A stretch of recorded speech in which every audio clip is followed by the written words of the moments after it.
Hello Israel, it's me, Red Planet, coming to you again with another video. This is fair use with TV.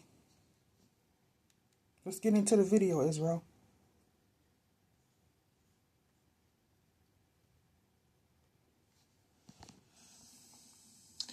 Okay, folks, this was the story that came out in 2003.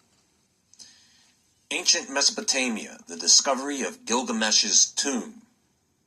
Archaeologists in Iraq in 2003 were reportedly of the belief that they may have discovered the lost tomb of Gilgamesh, ruler of the ancient Sumerian city of Uruk, and the subject of the oldest recorded story in history.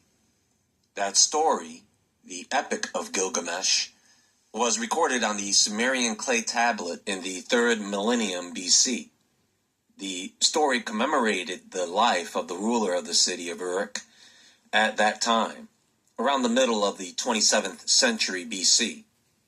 Uruk was one of the most powerful of the region's ancient cities and one of its longest lasting. Modern Iraq may have gained its own name from this very city, although that claim is disputed. In a 2003 German-led expedition reported that it had discovered what was thought to be an entire city of Uruk, including the last resting place of its famous king, where it would have been surrounded by the waters of the Euphrates before the river changed its course. I don't want to say definitely that it was the grave of Gilgamesh, but it looks very similar to that described in the epic, said George Fassbinder of the Bavarian Department of Historical Monuments in Munich. Now, I've heard of this scenario many times before. A significant archaeological discovery is made, and then the military comes in to take out whatever seems out of place. There was a story going around about how Noah's Ark was discovered, and the military went in, and they came out with advanced technology. The same with some of the ancient Egyptian sites. Some people think they've already collected the alien artifacts or have buried them under concrete or flooded some of the tunnels so no one could go in there. There is the parallel between Gilgamesh and Nimrod, who is the mighty hunter mentioned in Genesis. Nimrod is described as the first great ruler on earth, associated with the cities of Babel, Uruk, and Akkad, good part of Mesopotamia.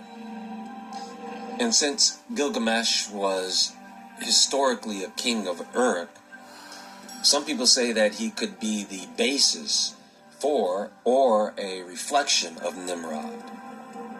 He was known to be on a quest for immortality, but he failed because of human mortality, the limits of human power, something some people in the world, unfortunately, can't seem to accept.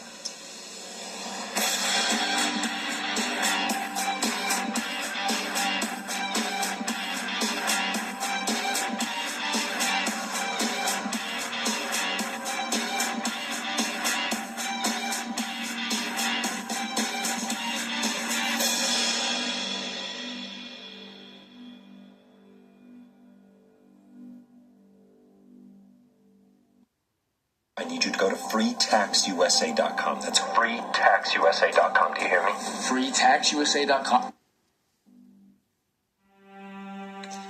Now, I've heard of the stories about how they want to collect DNA of Nimrod or Gilgamesh to bring him back in some form.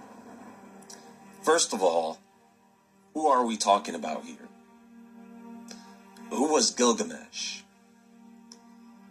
In the Epic of Gilgamesh, which dates back to around 2100 BC, in that epic, he is described as a legendary king of Uruk, which is present-day Iraq, who had extraordinary strength and wisdom. According to the epic, Gilgamesh was 2/3 god and 1/3 human, possibly suggesting he was a giant. He's known for battling mythical creatures, searching for immortality. So he was a Nephilim, Israel, half human and half angel, because that's what his parents were. And he is known for building great cities.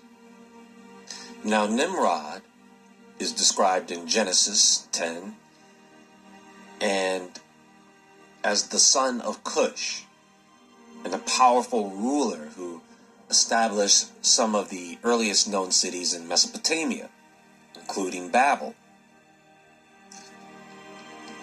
Also Uruk, Akkad, and Nineveh. He is referred to as a mighty hunter before the Lord. He would be associated with the rise of early civilizations and central power, probably the first great conqueror. He's been linked to construction of the Tower of Babel, which would mean that he led the rebellion against God by attempting to build a tower that reached the heavens. Then later you have Jewish, Christian, and Islamic traditions portraying him as a tyrant who opposed God and persecuted Abraham. And then there are some who think that Nimrod may have been inspired by figures such as Gilgamesh or Sargon of Akkad. I mean, how many people could possibly be on the earth at this time? Am I missing something here, folks? How old was Nimrod for him to have enough time to be a hunter and build cities and become a conqueror? What, 300-400 years old? He would have to be. Back then, a couple could have, 6 to 10 children? And so the population could double every 30-40 years. So by the time Nimrod is 200 or 300 years old, there could be well over 100,000 people. So there was probably, 1 million plus people around at that time? And then they would be spread out because of the Tower of Babel thing, which was either during the days of Nimrod or right after that. We would also have to consider that not many people are dying and still living a long time. So the first 300 or 400 years after leaving the ark, many people would still be alive to add to the population further.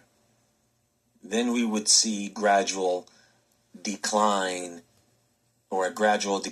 in the age of mortality. So look, there were giants on the earth in those days, right? There were giants on the earth after the flood, right? So somehow the Nephilim survived, or they passed their genetics on to Nimrod through Ham. I mean, look at the sons of Ham: Cush, Egypt, Canaan. Nimrod goes on to build high crime cities, the world's first tyrant. So here is what allegedly happened. Allegedly. During the U.S.-led invasion of Iraq, looters reportedly ransacked museums and archaeological sites, including the Iraqi National Museum, which housed many Mesopotamian artifacts. Around the same time, reports came out that the U.S. military had discovered the tomb of Gilgamesh in the ancient city of Uruk. In 2003, a German-led archaeological team claimed to have located the burial site of Gilgamesh near the Euphrates River using advanced satellite technology. So, they say there was a massive tomb matching the descriptions from ancient texts, artifacts, structures, and remains that they say hinted at an advanced ancient civilization. Then, of course, they say that the U.S. military quickly intervened, seizing the site and its contents. Now, part of the theory that has been going around is that whether it be Gilgamesh or Nimrod, someone or some group of individuals have a secret plan to clone Gilgamesh using his preserved DNA. And for some reason, CERN is supposed to be the facility to make it happen. So, what do? Do they clone the body and then get CERN to open a doorway so that some spirit can possess the body? Even if they found remains, how do they know it's Gilgamesh? I mean, this sounds a lot like... Even if that's what they wanted to do, Israel, they know Gilgamesh tomb because they're always digging up tombs and artifacts. So if they wanted to find Gilgamesh to bring him back for whatever reason, they can do it. They have the technology to do that. But it might backfire on them because it's not something they're supposed to do. Gilgamesh is supposed to stay dead.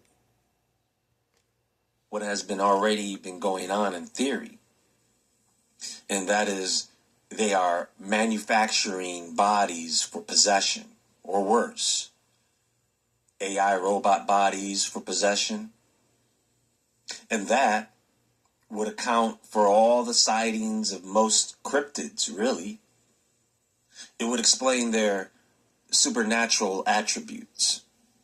It would also explain why in most cases they cause image blur.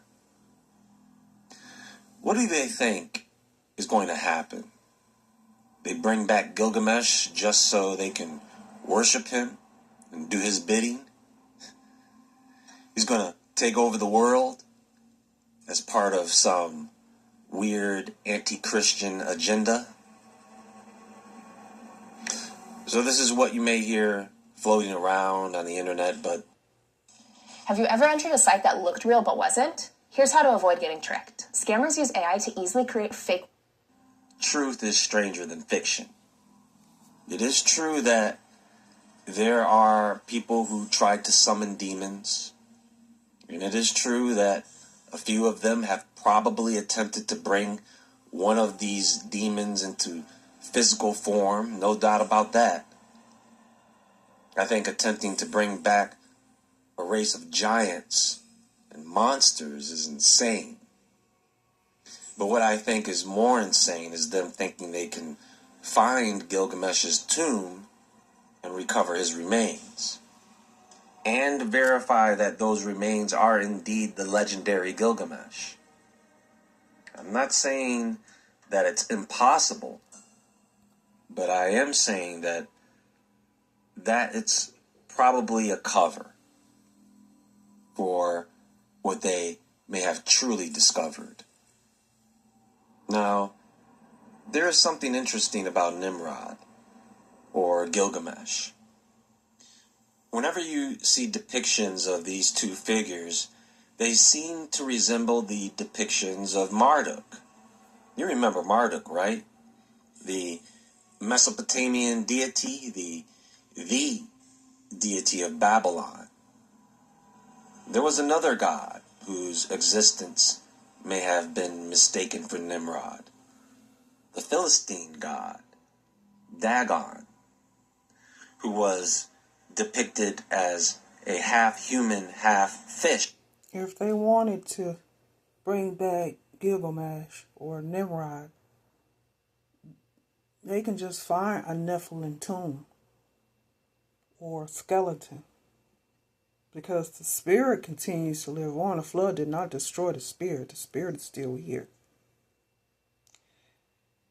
But they can find any tomb to bring back Gilgamesh. It doesn't necessarily have to be his body or skeleton for them to bring back Gilgamesh. But why are they bringing back Gilgamesh? What's the purpose? Because they're already taking orders from the fallen angels. So why bring back Gilgamesh?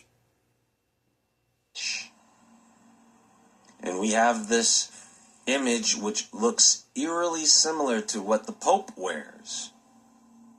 The pine cone shape pineal gland object is also connected to all of this. Ancient dragon cults, really, looking to usher in the Antichrist for a very long time now. I guess they better hurry up. The clock's ticking. Much love, Israel.